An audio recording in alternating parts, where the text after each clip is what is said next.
What's up, fight fans? This is Kurt Taville with Counterpunch Boxing News, and I have some new news concerning Joseph Parker, Junior Fa, and Kevin Berry. I seen this article and it was very interesting. In this article, a guy named Sam Wilson wrote in this particular article about Joseph Parker and Kevin Berry.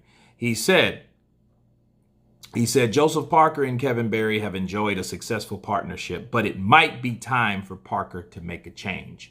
So this is what I want to counterpunch. Joseph Parker, he is a former WBO champion. He fought Andy Ruiz for the vacant WBO championship. I think that he's a decent fighter, and when he fought Joshua, I don't think he gave enough effort to fight on the inside. I think a lot of styles and a lot of things, and I understand how the ref was backing them off, but I think he should have timed those more. When Joshua tried to tie him up, he should have then went for those punches in certain spots, and I didn't see him doing that. The Huey Fury fight is another example where a lot of people thought it was really close, and he didn't really supposed to get the nod, but he got the nod anyway. The Andy Ruiz fight, it was a split decision loss. Same shit. He did just enough, right, on the hairs of his chinny chin to get the win. Okay, so, I think at the end of the day, Joseph Parker is showing us where he belongs. Now, is that necessarily Kevin Berry's fault? No. I mean, he's had a lot of layoffs. He had the spider bite. He had another layoff. He fought one time, and that one time, he looked rusty, but a lot of people, I feel, they blame the trainers more.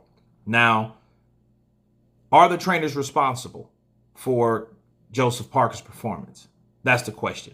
It depends on it depends on the instruction, and it depends on the game plan. Okay, so if the game plan was jacked up, if they don't have a game plan that worked with that style of that fighter and he wasn't executing it, yeah, well, okay, that's one thing. But if the trainer didn't implement a game plan or made adjustments as he went on to see what that opposing fighter had to offer, then okay, maybe it's time for that.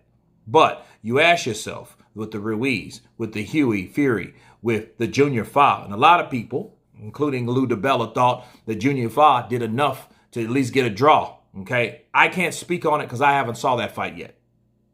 Okay, so if I see that fight, then I will counter off of what I saw. But other examples tell us, I've seen the Ruiz fight, the Huey Fury fight. Those fights were close. Okay, and it just shows us with Joseph Parker, maybe he's just not that type of fighter. Maybe he is a decent fighter. Maybe his claim to fame was the WBO championship. He was a WBO champion. Okay, cool. That's pretty much it. Will he get to that that pinnacle again? Who knows? Maybe right before he retires. I don't know how long he has left. I think that Joseph Parker, he's a decent fighter, and I think he's just showing us where he lines up, basically. But getting rid of Kevin Berry at this point, as far as I know, Kevin Berry is an upfront and good trainer.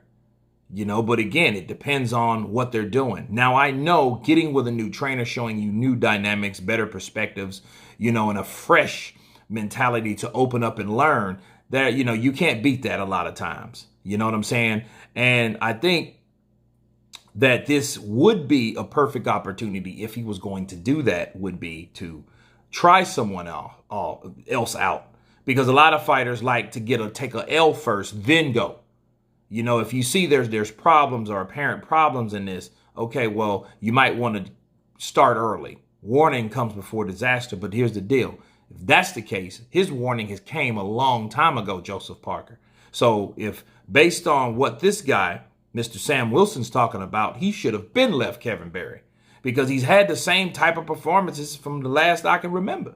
Okay, so I think that Joseph Parker, I don't think he's going to get any better. I don't think he's going to get any better. I think it depends on who you match him up with. You know, somebody that comes forward like Ruiz or Chisora, okay, he'll be better off with those guys. However, to blame Kevin Berry for it, I don't think that's warranted right now. Okay, unless I hear him doing otherwise or Kevin Berry instructing him to do the wrong things. But as of now, I haven't heard that, so I can't judge him. Okay, because there's too many trainers are getting a rap for these fighters not executing the game plan that they already set and laid down for. But anyway, that's my counterpunch on that, guys. You tell me if you think Kevin Berry and Joseph Parker should part ways in order for Joseph Parker to get better or improve himself. Of course, please subscribe. And you guys been Counterpunch. Peace.